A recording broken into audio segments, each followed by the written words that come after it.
Hey guys, welcome back to my channel. It's been a little while since I've made a video, but today we are going to be talking about a question that has completely changed my life. So at the beginning of last year, so at like 2021, instead of making a New Year's resolution, I decided to seek to answer a question instead. And this question has completely changed my life and led me to understanding myself on another level that I never have before. And this question was, what would I look like if I never had to worry about anyone being attracted to me? I thought that this would be an interesting question to ask myself because my entire life I've always been so dependent on outside views of myself for feelings of value and to feel attractive and to just feel like a worthy person. I've pretty much always depended on outside sources of happiness. So I thought this would be really fun and something that would be great for my healing journey if I decided to ask myself this question and give myself an entire year to answer it. So during this year, I wasn't dating anybody, I was completely single. I was just working on getting to know myself and really just diving deep into who I am and who I want to be. So, when I first sought out to answer this question, I had an idea that I knew that I was interacting or engaging in heteronormativity. So, I already knew that, but I didn't know to what extent because my entire life I've always just kind of been a chameleon. And I think also growing up a neurodivergent child, I didn't know I was neurodivergent until basically last year. I always I was studying everybody around me. I tried to imitate what people were doing around me, what people were dressing like, how people looked like, how they did their makeup, how I was raised to be a girl, to be a woman. So I was constantly studying the girls and the women around me growing up, trying to understand what it meant to be a woman, to take on this role of femininity.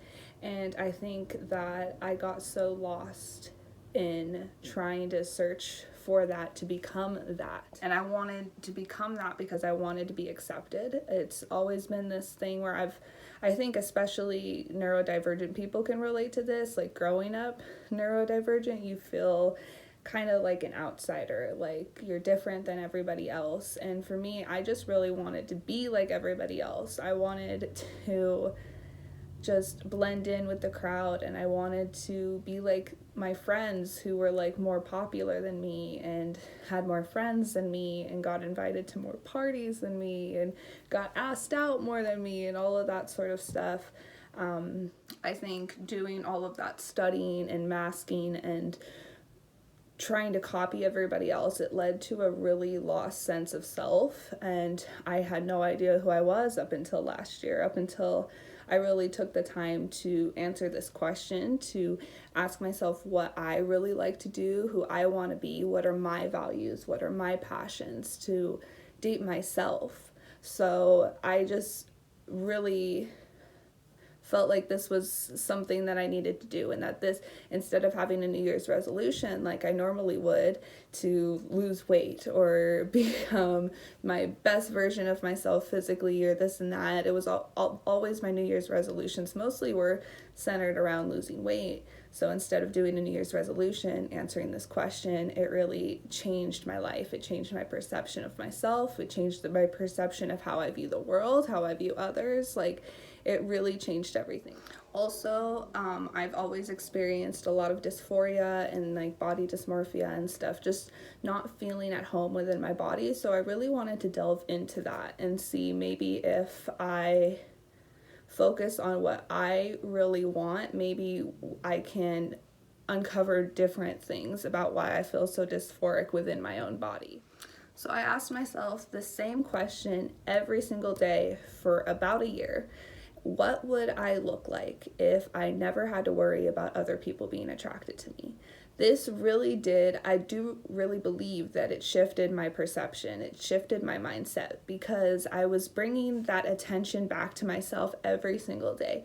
I was checking in with myself about how I felt, about how I was presenting, and I was still in the beginning, I was still thinking a lot about what other people would think about me, but by reminding myself and checking in with myself every single day, I was able to, it was just started to shift my own mindset, and I was able to pay less attention to what people were thinking about me and more to how I felt in my body, in the clothes that I'm wearing. So yeah, I basically believe that I started to reprogram my brain by doing this, and it got a lot easier to kind of push back what people were thinking about me. And what I started to realize is that nobody actually gives a shit. Like, the only people that really gave a shit about me dressing femme and like dressing for the male gaze were like really shitty asshole men. Those were the only ones that actually gave a shit. And you know what was happening now? I wasn't getting their attention. And it was great because that's not the attention that I want anyway. And it was just it was really eye-opening for a lot of different reasons. But yeah, basically asking myself that question every single day, it really helped me focus on what makes me happy instead of focusing on how I could make society happy or the people around me more comfortable when it comes to the way that I look and the way that I present. So I almost forgot, but I want to insert pictures and kind of talk about my journey. So I will insert a picture of me when I first started this, when I first set out to answer this question. This is what I looked like. I'll insert a picture here.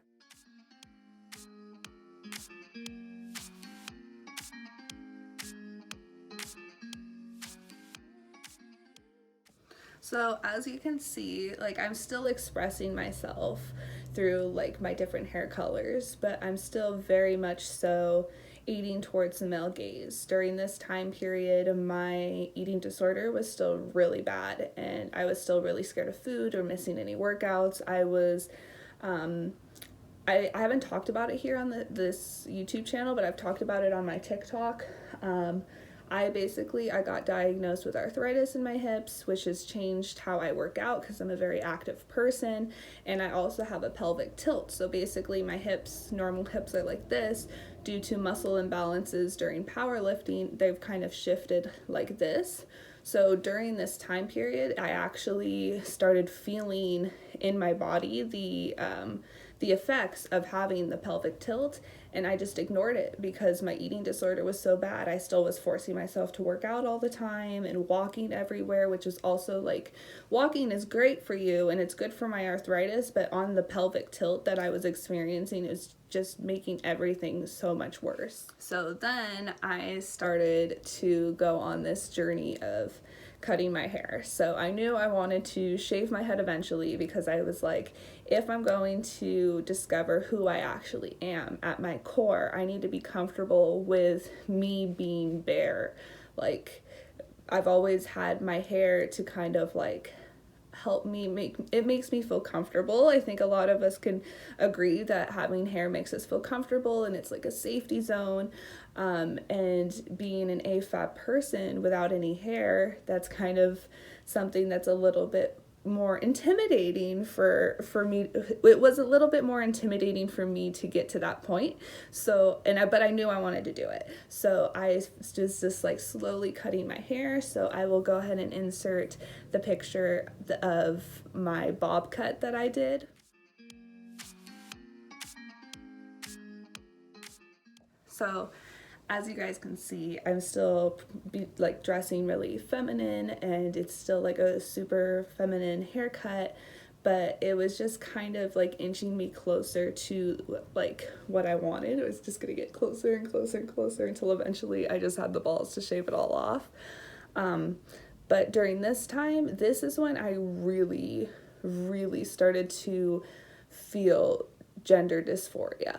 And this was like the moment, like during this time period, that's when I first started recognizing the discomfort in my body as gender dysphoria, because I was like, well, I cut my hair, I'm still dressing very feminine, but there's something missing here. There's something that it just doesn't feel quite right. So I started cutting my hair a little bit differently, and I cut it into more of like a shag kind of skater cut. So that's what I'll show you guys right now.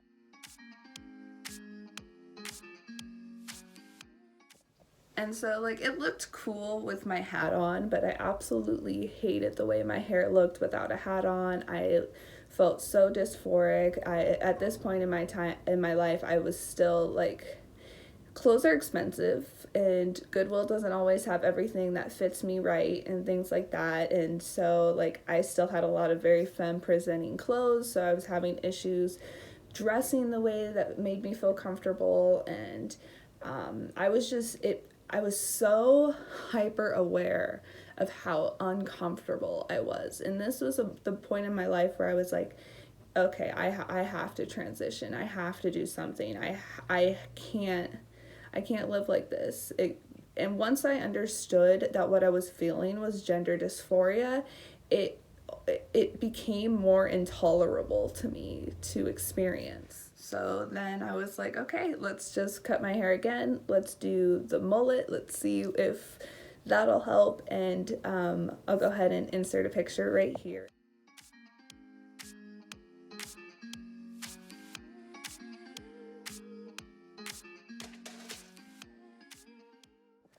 But yeah, so that was the first time that I ever really felt gender euphoric.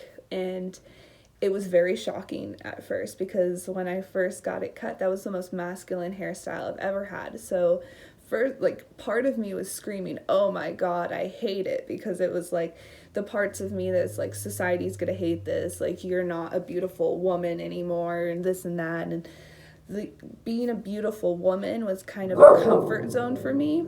Ray, hear my dog barking back here. But being this beautiful woman had always been like a comfort zone for me, especially for somebody who has suffered with eating disorders. I lost a lot of weight. My body was something that I really prided myself in because I had gotten so small, but I was very unhealthy. So being like, seeing a masculine haircut on me for the first time was really shocking. So those parts of myself were screaming, but then there was also parts of me that felt so free. Okay, hold on. She I don't know if you guys can hear her, but she's growling and she's distracting me because there's people outside. So I'm gonna take a quick pause. So during the mullet phase, at least the orange mullet phase, because I am growing it back out right now, I'll show you guys actually. It's just kind of messy. It's just a little messy right now, that's why I have it in a hat. But she's still growling. Ray. Okay. So during the orange mullet phase, that's basically when I was like, yeah, I need to change my name. I can't do this anymore. I need to change it. And I was thinking about the name Soul for a while now. At that point, and I had just gotten so many signs, and I was like, you know what, this is it. So I came out to my sister first, and my family, and well, my mom, my sister and my mom, really. And then I came out at work, and it just felt so amazing to hear people say Soul. I was like, yeah, this is it. This is definitely it. So after that, I kind of had the courage to shave my head. And that was such an experience, so freeing. Everybody needs to shave their head at least once in their life. It was absolutely awesome. I'll definitely do it again. But then it felt liberating. I think that hair holds energy. I mean, it's growing right out of our head, out of like parts of ourselves. How could it not hold energy?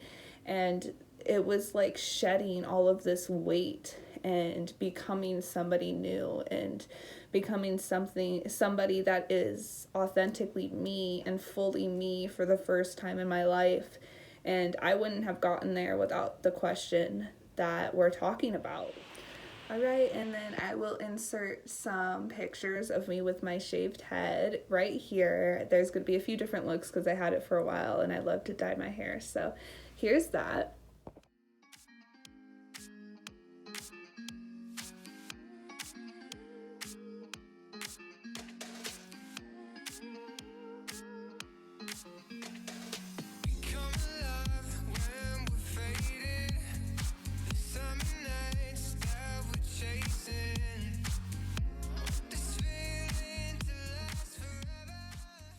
And then during this time, I really started to experiment with different forms of like masculine makeup. I started dressing a little bit more like emo and punk rock because that's like who I am. And I had an emo phase when I was younger. I'll insert pictures of that right here.